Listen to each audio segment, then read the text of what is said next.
Hello, folks. Thank you for listening to Mountain Mule Media, Connecting Montana. I'm your host, Tim Baldwin. This podcast is a production of Mountain Mule Transportation. It was created to help locals and travelers connect more deeply with the businesses and people who make Montana such an incredible place to live and visit. In each episode, I sit down with Montana business owners and community leaders to hear the story behind their work, how they got started, what they've built, and how they help create a better experience for both residents and visitors. If you enjoy this podcast, please subscribe on your favorite platform. And if you use any of the services or businesses you hear about here, let them know you heard about them from Mountain Mule. And when you need private transportation with Montana's hospitality, please think of Mountain Mule Transportation. Thank you for your support, and I hope you enjoy the show as we keep connecting Montana. Okay. Jason, thanks for being here. Thanks for having me. Yeah. Can you tell me about Live from the Divide, what it is, how it started, and what people can experience when they go there? Oh man, how far back do we want to go? We'll start back in 2009 when Yarrow Craner, who founded Hatch, and he's just a director and just a great creative mind in the community, reached out to me. I still don't know why.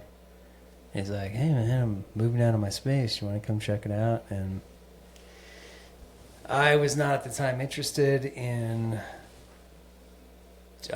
doing much of anything, but I thought I'd at least go check it out. And it was in the Peach building.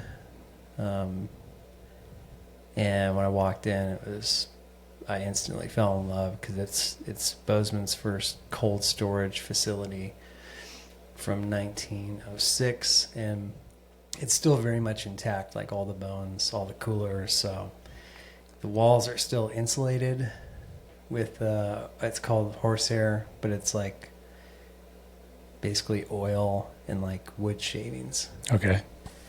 Not something you want to like Get into? dig into. Yeah. I've done it a few times, and I'm like, oh, that's horsehair. Yeah. But anyways, yeah, it was just like it had, such rich Montana history, and that spoke directly to everything I've ever wanted to do with my career in the music industry, and just in any of my creative ventures, is to tie back to Montana and Montana history. And from there, it was just a total struggle to kind of figure out how to make it work, because it was fire ready aim. I was like, I'll rent this commercial space, and without a real plan or business plan, just cool vibes, good bones. Was this a dream of yours at any sense prior to acquiring this place? Oh yeah, when I was a kid, I had always dreamed of like bringing people to Montana. That was the childhood dream. I used to have this reoccurring dream of like tour buses pulling into the ranch. And was this a sleep dream or a wake dream? a sleep dream. Yeah. Oh, that's so cool. Yeah. So now tour buses are, pulling up, but That's awesome. yeah. So I feel very, like blessed to kind of seen that come through. But most of it was just kind of getting out of my own way. Yeah. Because it seemed like the harder I tried to make it make sense, the worse it got. Because it never really made sense. So it's really a faith thing, which, from a business standpoint is not recommended. Yeah, but I'd say yes and yes, or yes and no, because I don't know, like when someone's got that, like when there's more to the story of what you're doing and why, I think that like that's something people can feel, which I feel like is so relatable to the way people feel when they go watch a show there. Thank you. Yeah, right on. When I could speak from my experience at the show I went to, but what's it? What can people expect, or what's it like? It's really hard to describe going to see a show there, but it's a very unique experience that I'd recommend to anyone. Yeah, I mean, a quick and dirty description is it's a listening room. So there for a while, that show Nashville was pretty big, and it really put a highlight on like the Bluebird Cafe, which is it's a listening room where it's very intentional. You go and you're not really there to dance or talk or party. You're there to have an experience with these craftsmen, these songwriters. And so that's really what it is. And we're 50 seats. And the history of the building, the vibe of there, like we were talking about earlier, really lends, I think, to not only the artist, but to the patron as well. So I think what we've created over time is really just a container for the artist and the patron to have this like exchange, because there's that respect and that sense of awe that we all have for our favorite songwriters or artists. But when you find yourself at a larger venue, it directs you more towards alcohol consumption. The artist as well. Of course, they're more beer salesmen than anything, or liquor salesmen. And there's nothing wrong with that. It's just kind of it's how the whole industry moves is with alcohol. Yeah. So we do have alcohol at the show, but it's just not really like, it's not the first thing that people really are thinking about. Or whatever, maybe they are, but I'm just saying that it's. I think everyone, including the artists, is directed more towards this. Oh, we're going to have an experience tonight. We're going to share in this show together. And artists don't. I mean, it's very rare. And the most encouraging thing that I've heard over the years is like, just my favorite artists of all time, reinforcing that. And just and being very sure to tell the audience like how important it is for them as artists to have a place to talk about the deeper aspect of either being a songwriter or an artist, or just sharing a little bit more about themselves that they generally don't have that platform to do so. Yeah, I mean, I guess I would just say it's like it gets kind of commercialized, and you miss the soul of it. Sometimes it's still there in those big shows, but I don't know, the way I felt that show there, it's bone chilling. Like you feel it in your soul from the minute I got there till I left, and then I'm looking at my buddy, and we're just like, that was crazy. Like we didn't have words to describe it. It was just very cool, very intimate, and just like, yeah, it's a vibe. I don't know how to describe it, and I'm still not doing a good job. No. That's it. I mean, there's nowhere to hide for the artist or the patron. So you just kind of have to. Attune is something that I was talking recently with a friend about, an artist that has played the room many times, and it really is like giving. A lot of times, whether at a big show or a small show, we're attuning to the scene or the atmosphere, and I think that's the difference. Is that when it's quiet and the phones are down, we don't get. But most of us, I don't think, have a lot of time where we pause. So it kind of forces everyone into this moment of like, okay, I'm just going to be present, and have the experience of this particular artist. And although we have maybe similar genres in each time, because it's so personal, it is you do get a different experience in that sense. And it depends on how the artist is feeling and what they're going through, and so it's always a little different. I never thought of that from the artist lens, though. I'm sure the audience and the environment will change the way that they show up. Oh yeah, every time. Yeah. Yeah. Generally, the artist is attuning to to the room and to the club or the venue. Yeah, I've heard comedians and speakers say they like kind of feel out the crowd, Yeah.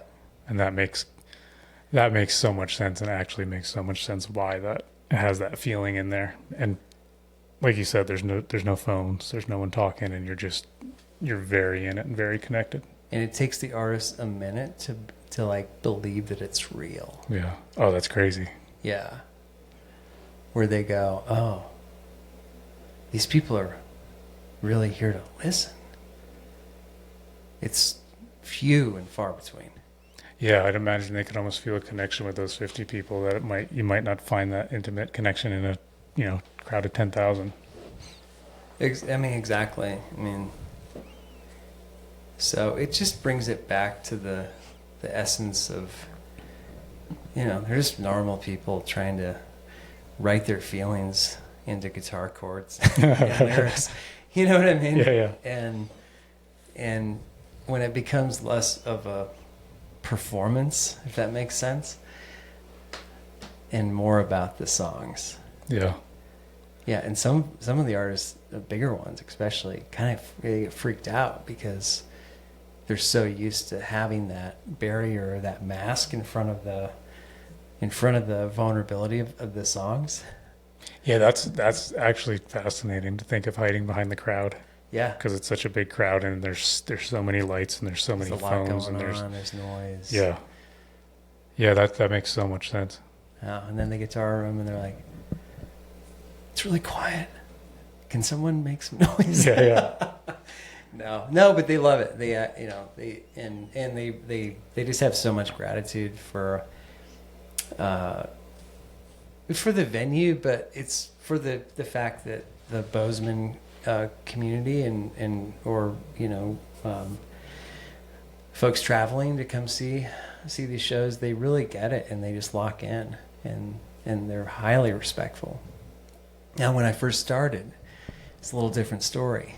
Bozeman, circa 2012, because when I moved into the studio in 2009, I had went to audio engineering school and worked in oil refineries for about 3.5 years and saved every penny and bought my studio Pro Tools rig and all the things, and so when I first moved into that building, it was like, well, I've got all this equipment, so I'm going to try to be a commercial recording studio.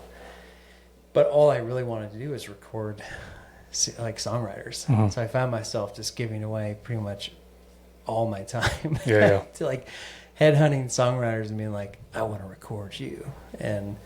But that didn't seem like that was going to be helpful to anyone ultimately. So that's when I was like, well, the ship's going down anyways. I started emailing like my favorite songwriters from Texas mostly, and to play the front room, and that's how the venue started. Can I ask you about that? What's up with Texas? Why is there so much, like, I'm very drawn to the music from Texas, and it's, I don't know, it just seems like for whatever reason, the music, the songwriting that comes out of there, I don't know, there's great music and songwriting all over the world, but there's something about Texas, I don't know what it is. Oh, it's a lot. I mean, the folk influence goes all the way back to the German immigrants that mixed with the the Mexican culture. That's gone way back, but it is that folk ethnic kind of cross section, and it's just kind of evolved. Texas has been around for a while, man. Yeah.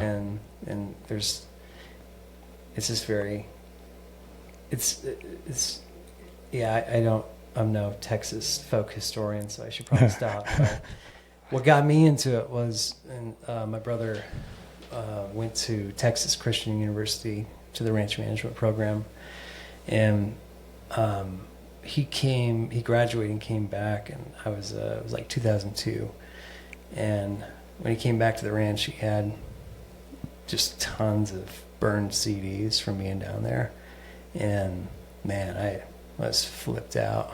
It was my first real introduction to, this is good for people, anyone who's interested, but check out Houston Marshman. Houston is still one of my favorite songwriters on the planet.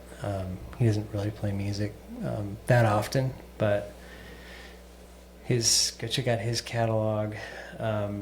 Mark David Manders, and then of course a little more well known, Sky Clark and Towns. But anyways, what affected me so much is that it felt so familiar, and I hated Nashville music because I had to listen to it every day in the tractor and the truck because like all we got was Haber. Yeah. Well, 92.5. No offense to the Havre, but they play the same crappy song 14 times in an hour, and you just want to. So you switch between like that and public radio, and so this just opened up my whole world. I didn't know you could write country music and have it be real. I didn't know that was like a thing. So, I mean, I became instantly obsessed, and really that is the reason why. What really drove me to do this whole thing and to pursue it, and even with my own music personally. When did you start playing or writing music? Oh, I picked up the guitar probably when I was like 12, and just was drawn instantly to writing my own music. So that's kind of that's always been my thing. I don't really love. I mean, I enjoy doing covers. It's definitely more fun for other people. Yeah. But for the most part, if I'm playing guitar, I'm writing or working on a song.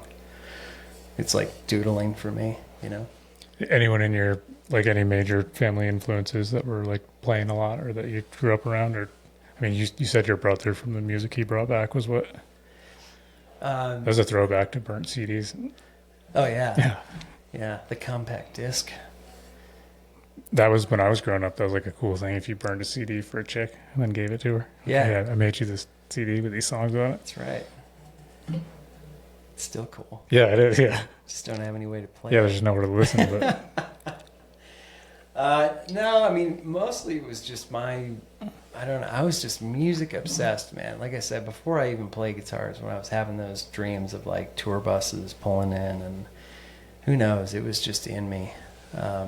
My great-grandfather was a fiddle player and who homesteaded outside of Winifred, and he would be a part of organizing like, the community dances and stuff like that. So definitely music was in that side of the family and really prevalent. So it was passed, certainly through some genes, but for the most part it was just this unreasonable obsession. Like I drove my family nuts because all I talked about was music, and all I did was play my guitar poorly for many years. That's awesome.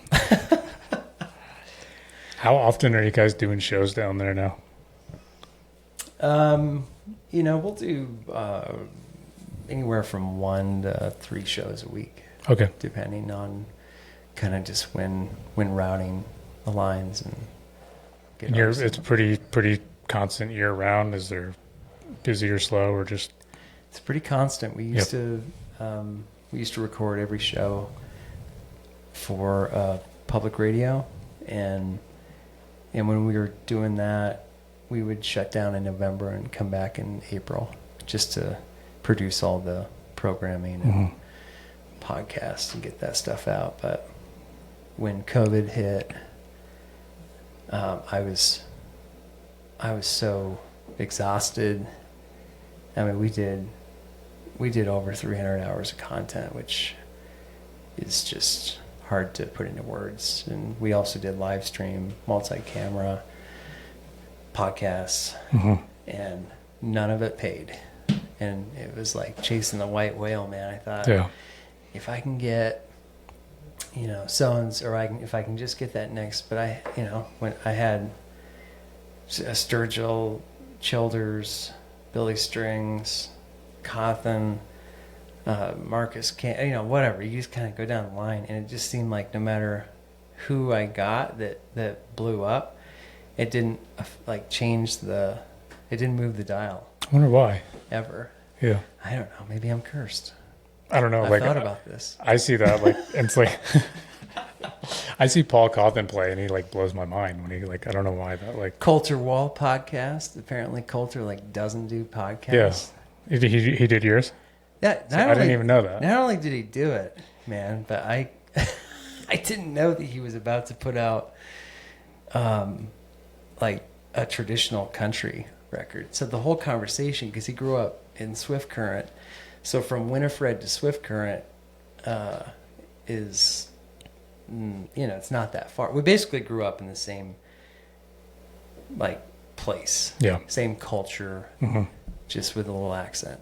Yeah. And so we were joking about going to Billings to get our school clothes and stuff like that. And that's why I wanted to have him on. And I was like, man, you really have the potential to like carry this torch of Western music that is so needed, and it's dying. It's going to go away. And anyways, it was just a really profoundly cool conversation to have, and then watch him just do it and have it be successful, because that's a risky move. He went from like a folk acoustic artist to like just the most boring country cowboy traditional, and people just it just blew up. I was gonna say I love some of his stuff, like that stuff. It's incredible, and like with a voice like that, not many people could pull it off. But like, he really does, and did, and is. But anyways, so it's like, I've got my my time in with the content, and at some point when it just needs to, as you make content. It's not like a big cash flow thing until it is, and more of a hole in this case for me. Yeah. But it's fun, you know what I mean? It's just I enjoy a place it. to burn money in time. Yeah. It's a two birds. But it is worth it, and like that is the thing. Like if you can go, and a friend of mine actually told me, and this is like, I shouldn't even admit this, but like they go, "Hey, I didn't know you had a podcast." I thought the podcast, like, because I had to pay for this this subscription that was kind of like feeding it out. And it had lapsed at some point, and I was like, "Oh crap!" But anyways, it's still on Spotify. A lot of these podcasts are, so you can find it. It's the Live from the Divide podcast on Spotify. If anybody's interested, You're gonna have. I'm gonna follow. So you're gonna have at least one new. Yeah. There you go. Go listen to the Coulter Wall one. I will. Yeah. I heard that he turned down Joe Rogan's invite. So yeah, that's. I didn't know this because I live under a rock, and Coulter's manager Travis was like, Coulter, your podcast is Coulter's favorite podcast. And I was like, oh, that's cool, man. I didn't realize that there was like this whole thing with Rogan. I'm like, but so there you go. We just do our little, have our little impact, which is what I love about what you're doing here, is that I mean, it'd be great if we had a wider reach and more impact with the content. But at the end of the day, like, it's this is full circle here. Here we go. Back to the point. COVID. When I was so exhausted with trying to, the next thing. But then I realized that although it's really cool, right? What we do is we sell tickets for an experience that can't be truly experienced through a recording. Yeah. And that's what we do. So I shifted, I pushed all of my resources back into the experience for the artist and the patron. And I don't regret it for a second, because it has brought it back to what it truly, the essence of it. And just like anything, what is it? Energy flows where attention goes. Yep.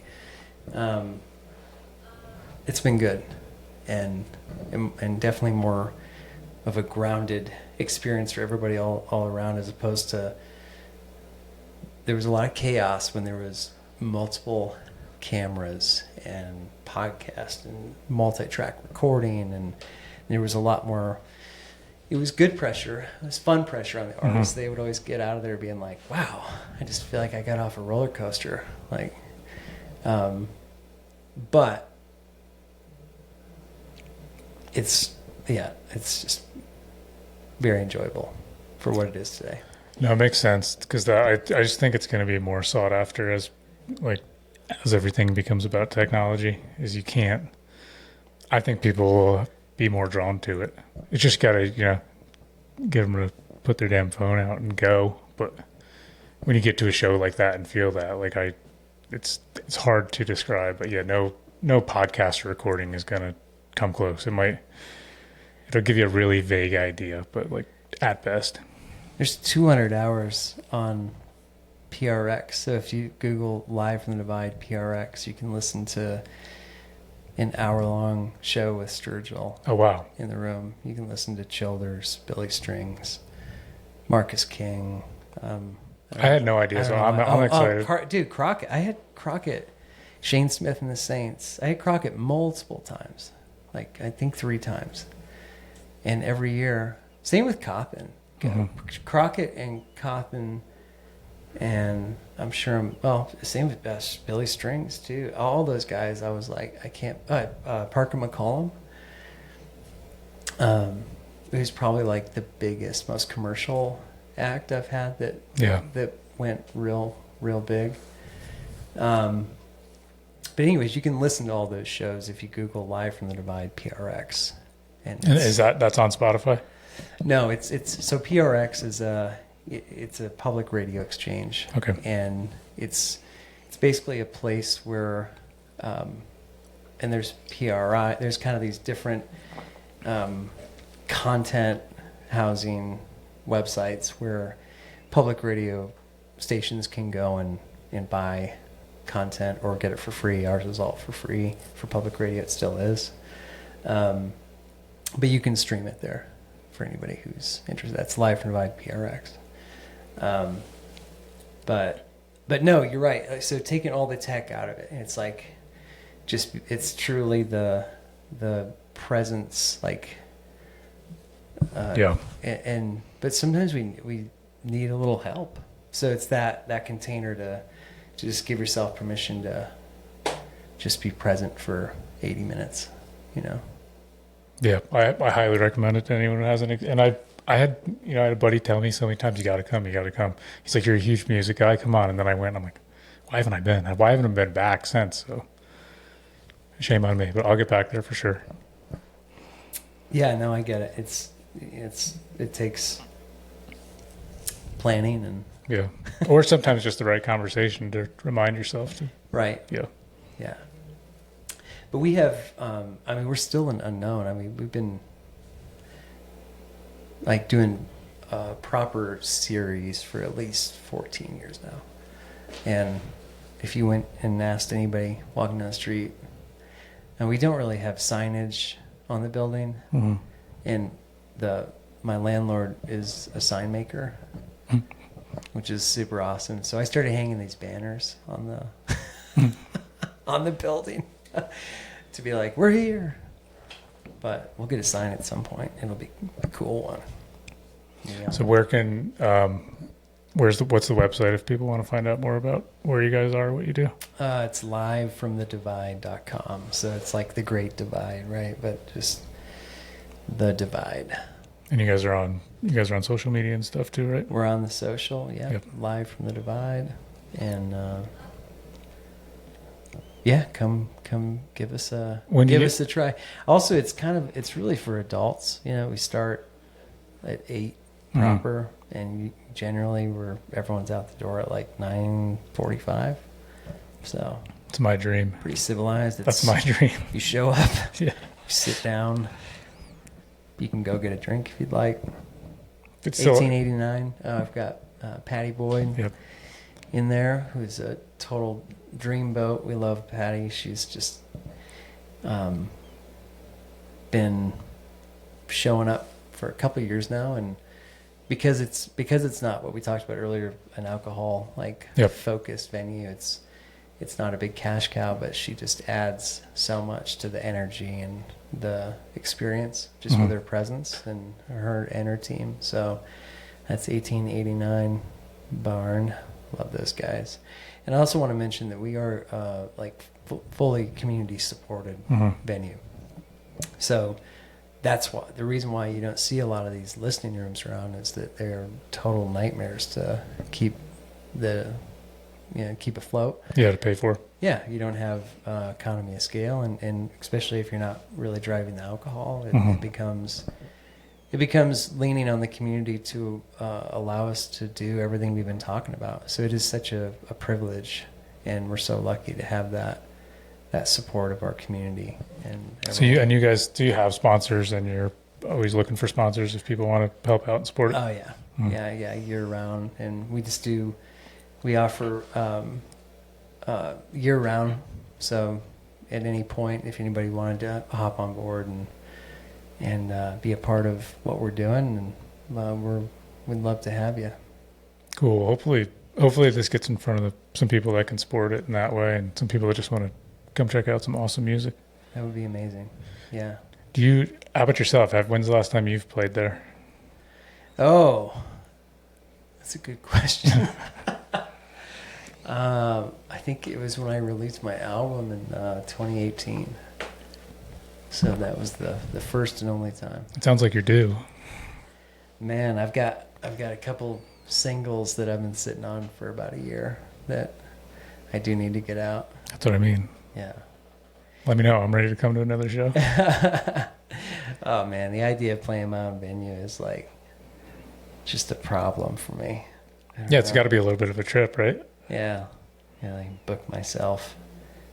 It's a tough negotiation. I already feel crazy.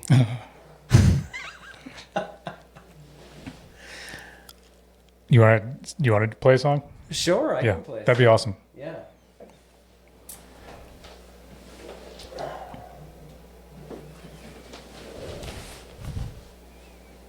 Oh, what should I play? That's the question. I should play one of those singles I'm going to put out. You should.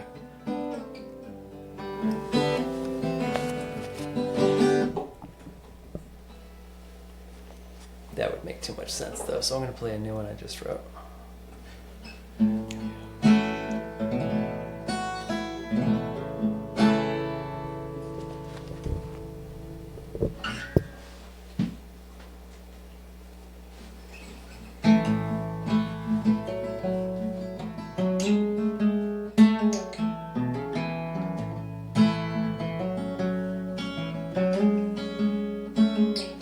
Said I've been through so much hell. Some say they couldn't even tell. As I'm staring down a bottle, thinking maybe I'll just keep on drinking till the pain goes away. Oh my God, I'm out here searching. Fear that I have lost my way. Lost my way. Distant, 'cause I'm lost and found again, again. Yes, I'm lost and found again, again, again.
Yes, I'm lost and found again, again.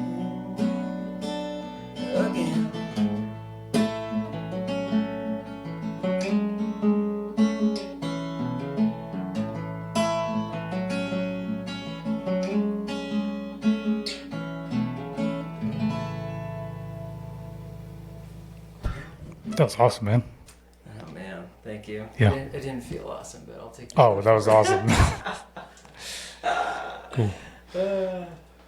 Well, let's end right there, man, because that was perfect. Thanks for coming in. Man, thank you so much for having me and, Yeah. for doing what you're doing.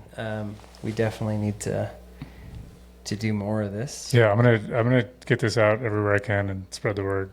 I appreciate it so much. Yeah, thanks, Thanks, man. All right. I got goosebumps, man. I feel like I'm back at Live from the Divide. Now I'm a hack. Why did I get that? I just got spoiled.